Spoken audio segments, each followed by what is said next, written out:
हरे कृष्णा जय श्री हरि ओम नमः शिवाय। प्रिय भक्तजनों, आज बृहस्पतिवार के दिन आप बृहस्पति देव की बड़ी ही दुर्लभ कथा सुनेंगे। इस कथा को सुनने से भक्तों की सभी मनोकामनाएं भगवान बृहस्पति देव की कृपा से पूर्ण हो जाती हैं। तो आइए बड़ी ही श्रद्धा और प्रसन्न चित्त मन से इस कथा को सुनते हैं। भारतवर्ष में एक बड़ा प्रतापी और दानी राजा राज्य करता था। वह नित्य गरीबों और ब्राह्मणों की सहायता करता था। यह बात उसकी रानी को अच्छी नहीं लगती थी। वह ना तो गरीबों को दान देती थी, ना ही भगवान का पूजन करती थी और राजा को भी दान देने से मना किया करती थी। एक दिन राजा शिकार खेलने वन को गए हुए थे, तो रानी महल में अकेली थी। उसी समय बृहस्पति देव साधु वेश में राजा के महल में भिक्षा के लिए गए और भिक्षा मांगी। रानी ने भिक्षा देने से इनकार किया और कहा, हे साधु महाराज, मैं तो दान पुण्य से तंग आ गई हूँ। मेरा पति सारा दिन धन लुटाते रहते हैं। मेरी इच्छा है कि हमारा धन नष्ट हो जाए, फिर ना रहेगा बांस ना बजेगी बांसुरी। साधु ने कहा, देवी तुम तो बड़ी विचित्र हो। धन संतान तो सभी चाहते हैं, पुत्र और लक्ष्मी तो पापी के घर भी होने चाहिए। यदि तुम्हारे पास अधिक धन है तो भूखों को भोजन दो, प्यासों के लिए प्याऊ बनवाओ, मुसाफिरों के लिए धर्मशालाएं बनवाओ। जो निर्धन अपनी कुंवारी कन्याओं का विवाह नहीं कर सकते, उनका विवाह कराओ। ऐसे और कई काम हैं जिनके करने से तुम्हारा यश लोक परलोक में फैलेगा। परंतु रानी पर उपदेश का कोई प्रभाव न पड़ा। वह बोली, महाराज आप मुझे कुछ ना समझाइए। मैं ऐसा धन नहीं चाहती जो हर समय बांटती फिरूं। साधु ने उत्तर दिया, यदि तुम्हारी ऐसी ही इच्छा है तो तथास्तु। तुम ऐसा करना कि बृहस्पतिवार को घर लीप कर पीली मिट्टी से अपना सिर धोकर स्नान करना, भट्टी चढ़ाकर कपड़े धोना। ऐसा करने से आपका सारा धन नष्ट हो जाएगा। इतना कहकर वे साधु महाराज वहां से आलोप हो गए और साधु के कहे के अनुसार कई बातों को पूरा करते हुए रानी को केवल 3 बृहस्पतिवार ही बीते थे कि उसकी समस्त धन संपत्ति नष्ट हो गई। भोजन के लिए राजा का परिवार तरसने लगा। तब एक दिन राजा ने रानी से बोला कि हे रानी, तुम यहीं रहो, मैं दूसरे देश को जाता हूँ, क्योंकि यहाँ पर सभी लोग मुझे जानते हैं, इसीलिए मैं कोई छोटा कार्य नहीं कर सकता। ऐसा कहकर राजा परदेश चला गया। वहां पर जंगल से लकड़ी काट कर लाता और शहर में बेचता। इस तरह वह अपनी जीवन व्यतीत करने लगा। इधर राजा के परदेश जाते ही रानी और दासी दुखी रहने लगी। एक बार जब रानी और दासी को 7 दिन तक भोजन के बिना रहना पड़ा, तो रानी ने अपनी दासी से कहा कि हे दासी, पास में ही नगर में मेरी बहन रहती है, वह बड़ी धनवान है। तू उसके पास जा और कुछ ले आ, ताकि थोड़ी बहुत गुजर बसर हो जाए। दासी रानी की बहन के पास गई। उस दिन गुरुवार था और रानी की बहन उस समय बृहस्पति व्रत की कथा सुन रही थी। दासी ने रानी की बहन को अपनी रानी का संदेश दिया, लेकिन रानी ने बड़ी बहन से कोई उत्तर नहीं सुना। जब दासी को रानी की बहन से कोई उत्तर नहीं मिला तो वह बहुत दुखी हुई और उसे क्रोध भी आया। दासी ने वापस आकर रानी को सारी बात बता दी। सुनकर रानी ने अपने भाग्य को कोसा। उधर रानी की बहन ने सोचा कि मेरी बहन की दासी आई थी, परंतु मैं उससे नहीं बोली, इससे वह बहुत दुखी हुई होगी। कथा सुनकर और पूजन समाप्त करके वह अपनी बहन के घर आई और कहने लगी, हे बहन, मैं बृहस्पतिवार का व्रत कर रही थी। तुम्हारी दासी मेरे घर आई थी, परंतु जब तक कथा होती है तब तक ना तो उठते हैं और ना ही बोलते हैं, इसीलिए मैं नहीं बोली। कहो दासी, क्यों गई थी? रानी बोली, बहन तुमसे क्या छुपाऊं, हमारे घर में खाने तक को अनाज नहीं था। ऐसा कहते कहते रानी की आंखें भर आई। उसने दासी समेत पिछले 7 दिनों से भूखे रहने तक की बात अपनी बहन को विस्तार पूर्वक सुना दी। रानी की बहन बोली, देखो बहन, भगवान बृहस्पति देव सबकी मनोकामनाओं को पूर्ण करते हैं। देखो, शायद तुम्हारे घर में अनाज रखा हो।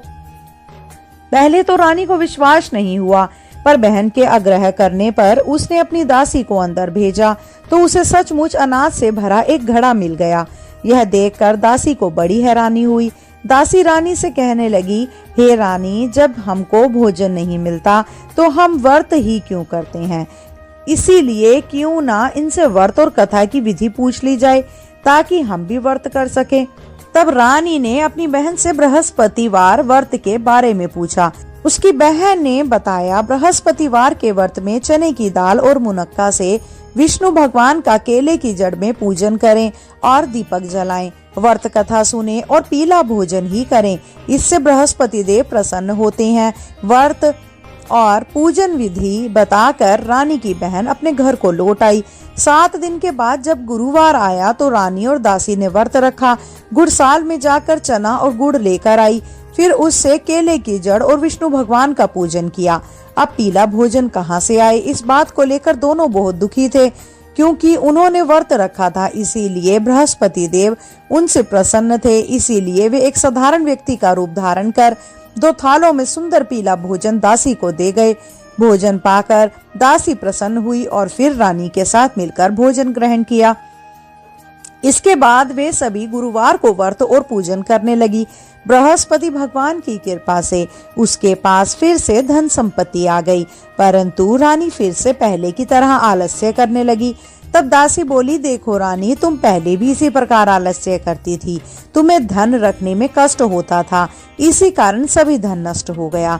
और जब भगवान बृहस्पति की कृपा से धन मिला है तो तुम्हें फिर से आलस्य होता है। रानी को समझाते हुए दासी कहती है कि बड़ी मुसीबतों के बाद हमने यह धन पाया है, इसीलिए हमें दान पुण्य करना चाहिए, भूखे मनुष्य को भोजन कराना चाहिए और धन को शुभ कार्यों में खर्च करना चाहिए, जिससे तुम्हारे कुल का यश बढ़ेगा, स्वर्ग की प्राप्ति होगी और पितृ प्रसन्न होंगे।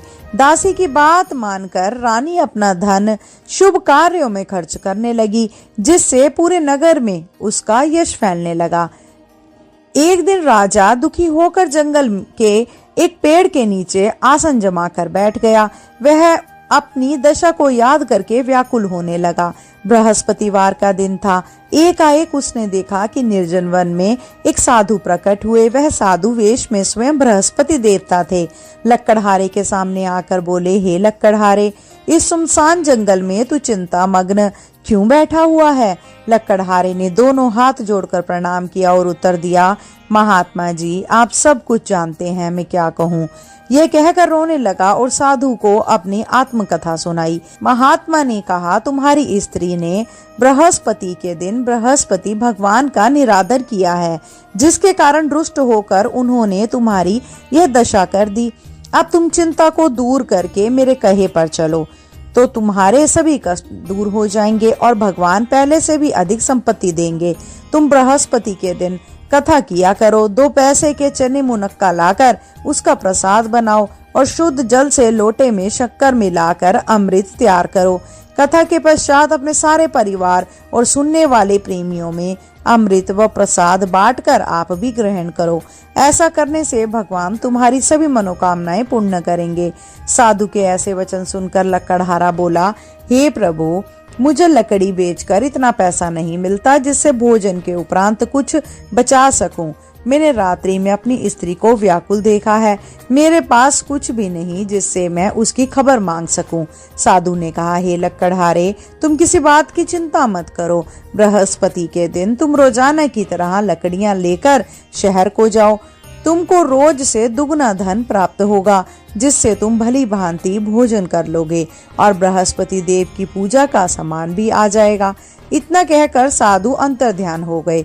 धीरे धीरे समय व्यतीत होने पर फिर वही बृहस्पतिवार का दिन आया। लक्कड़हारा जंगल से लकड़ी काट कर किसी शहर में बेचने गया।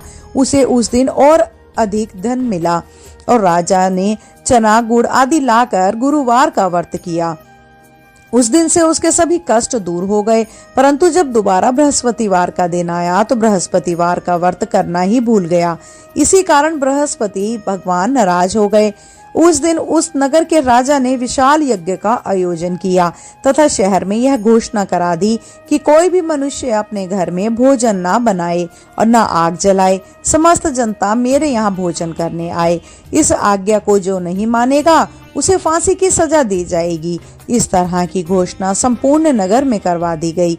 राजा की आज्ञा अनुसार शहर के सभी लोग भोजन करने गए, लेकिन लक्कड़हारा कुछ देर से पहुंचा, इसीलिए राजा उसको अपने साथ घर लिवा ले गए और ले जाकर भोजन करा ही रहे थे तो रानी की दृष्टि उस खूंटी पर पड़ी जिस पर उसका हार लटका हुआ था। वह वहां पर दिखाई नहीं दिया। रानी ने निश्चय किया कि मेरा हार इस मनुष्य ने चुरा लिया है।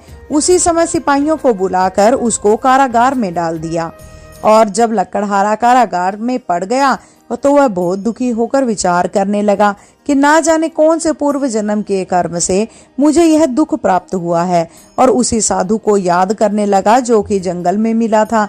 उसी समय तत्काल बृहस्पति देव साधु के रूप में प्रकट हुए और उसकी दशा को देखकर कहने लगे, अरे मूर्ख, तूने बृहस्पति देव की कथा नहीं करी, इस कारण तुझे दुख प्राप्त हुआ है। अब चिंता मत कर, बृहस्पतिवार के दिन कारागार के दरवाजे पर 4 पैसे पड़े मिलेंगे, उनसे तू बृहस्पति देव की पूजा करना, तेरे सभी कष्ट दूर हो जाएंगे।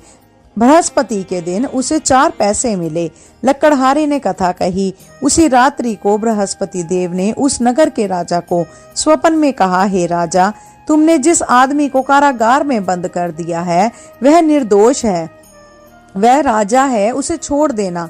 रानी का हार उसी खूंटी पर लटका है, अगर तू ऐसा नहीं करेगा तो मैं तेरे राज्य को नष्ट कर दूंगा। इस तरह रात्रि के स्वप्न को देखकर राजा प्रातःकाल उठा और खूंटी पर हार देखकर लक्कड़हारे को बुलाकर क्षमा मांगी तथा लक्कड़हारे को योग्य सुंदर वस्त्र आभूषण देकर विदा कर दिया। बृहस्पति देव की आज्ञा अनुसार लक्कड़हारा अपने नगर को चल दिया। राजा जब अपने नगर के निकट पहुंचा तो उसे बड़ा आश्चर्य हुआ। नगर में पहले से अधिक बाग, तालाब, कुएं और बहुत सी धर्मशाला, मंदिर आदि बन गई। राजा ने पूछा, यह किसका बाग और धर्मशाला है? तब नगर के सभी लोग कहने लगे, यह सब रानी और बांदी के हैं। तो राजा को आश्चर्य हुआ और गुस्सा भी आया। जब रानी ने यह खबर सुनी कि राजा आ रहे हैं तो उन्होंने बांदी से कहा कि हे दासी, देख, राजा हमको कितनी बुरी हालत में छोड़कर गए थे। हमारी ऐसी हालत देखकर वह लौट ना जाएं, इसीलिए तू दरवाजे पर खड़ी हो जा। आज्ञा अनुसार दासी दरवाजे पर खड़ी हो गई। राजा आए तो उन्हें अपने साथ लिवा लाई। तब राजा ने क्रोध करके अपनी रानी से पूछा कि यह धन तुम्हें कैसे प्राप्त हुआ है? हमें यह सब धन बृहस्पति देव के इस व्रत के प्रभाव से प्राप्त हुआ है। राजा ने निश्चय किया कि 7 रोज बाद तो सभी बृहस्पति देव का पूजन करते हैं, परंतु मैं प्रतिदिन 3 बार कहानी और रोज व्रत किया करूंगा। अब हर समय राजा के दुपट्टे में चने की दाल बंधी रहती और दिन में 3 बार कहानी कहता। एक रोज राजा ने विचार किया कि चलो अपनी बहन के यहाँ हो आए। इस तरह निश्चय कर राजा घोड़े पर सवार हो अपनी बहन के यहाँ को चलने लगा। मार्ग में उसने देखा कि कुछ आदमी एक मुर्दे को लिए जा रहे हैं। उन्हें रोककर राजा कहने लगा, अरे भाइयों, मेरी बृहस्पति देव की कथा सुन लो। वे बोले, लो, हमारा तो आदमी मर गया है, इसको अपनी कथा की पड़ी है। परंतु कुछ आदमी बोले, अच्छा कहो, हम तुम्हारी कथा भी सुन लेंगे। राजा ने दाल निकाली और जब कथा आधी हुई थी कि मुर्दा हिलने लग गया, और जब कथा समाप्त हो गई तो राम राम करके मनुष्य उठकर खड़ा हो गया। आगे मार्ग में उसे किसान खेत में हल चलाता मिला। राजा ने उसे देखा और उससे बोला, अरे भैया, तुम मेरी बृहस्पतिवार की कथा सुन लो। किसान बोला, जब तक मैं तेरी कथा सुनूंगा तब तक तो 4 हैया जोत लूंगा, जा अपनी कथा किसी और को सुनाना। इस तरह राजा आगे बढ़कर चलने लगा।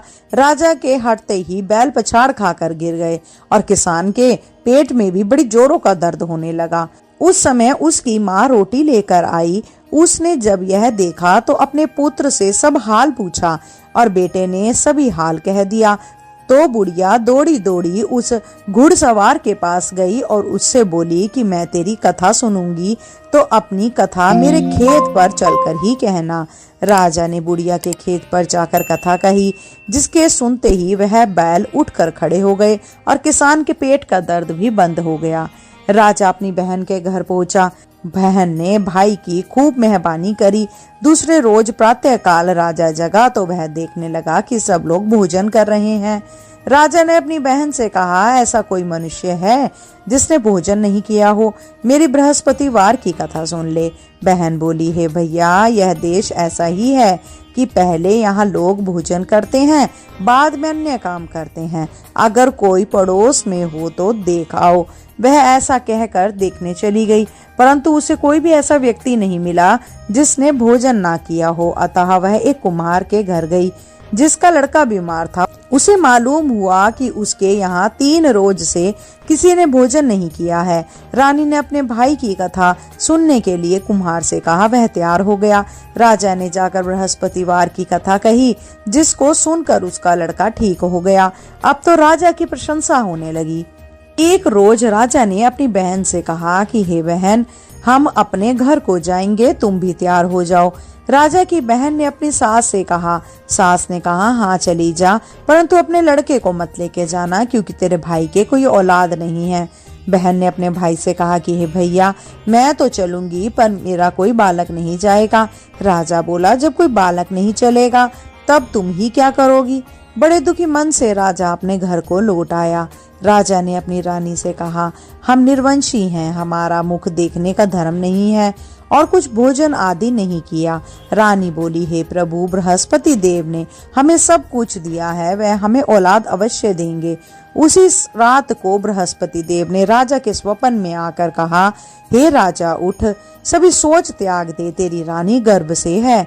राजा को यह बात सुनकर बड़ी खुशी हुई। 9वें महीने में उसके गर्भ से एक सुंदर पुत्र पैदा हुआ। जब राजा बोला कि हे रानी, स्त्री बिना भोजन के रह सकती है, पर बिना कहे नहीं रह सकती।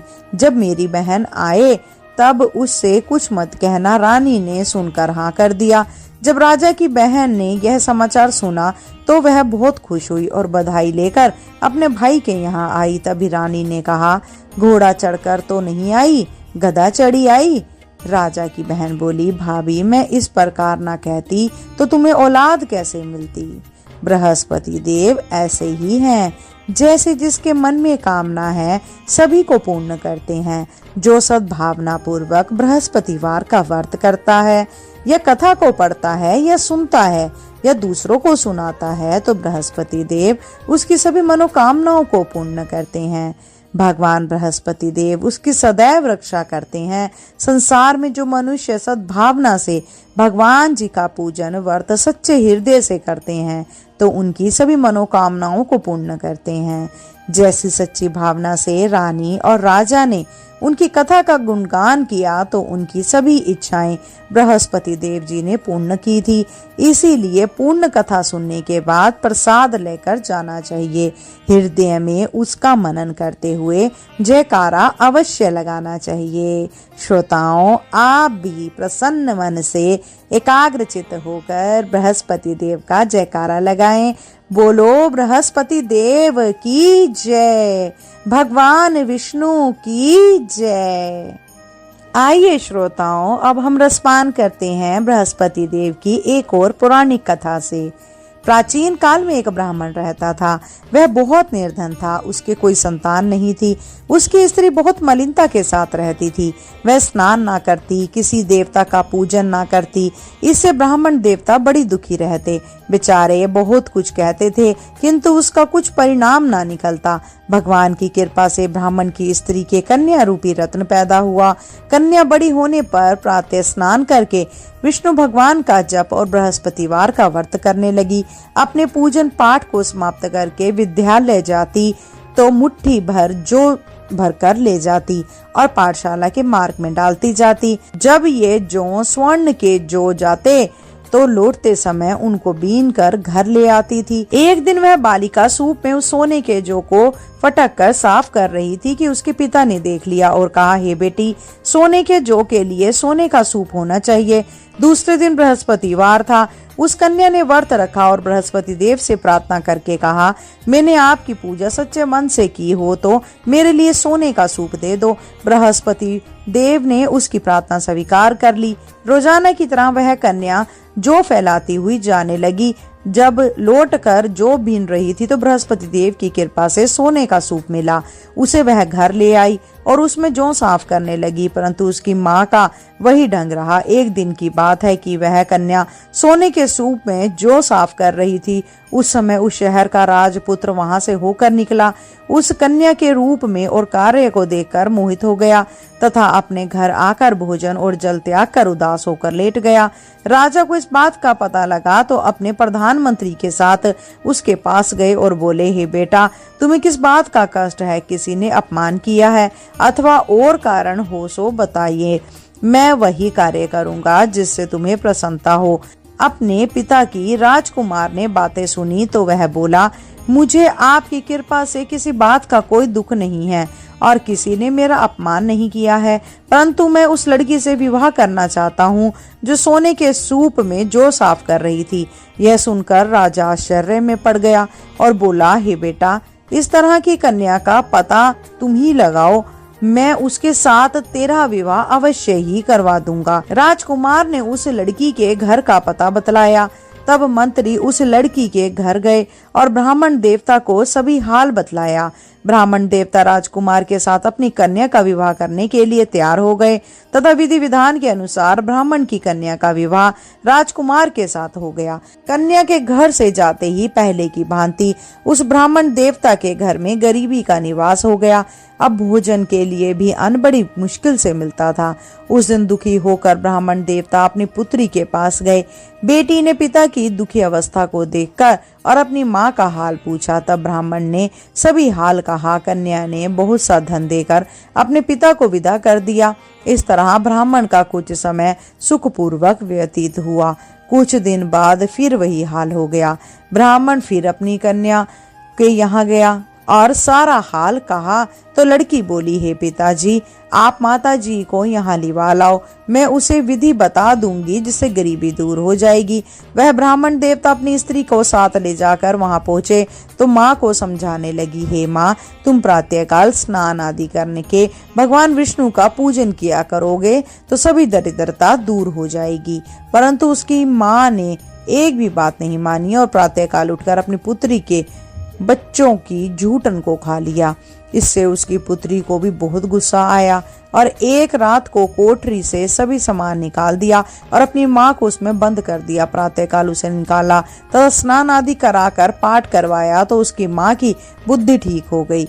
फिर प्रत्येक बृहस्पतिवार को व्रत रखने लगी। इस व्रत के प्रभाव से उसके माँ बाप बहुत ही धनवान और पुत्रवान हो गए और बृहस्पति जी के प्रभाव से इस लोक के सुख भोग कर स्वर्ग को प्राप्त हुए।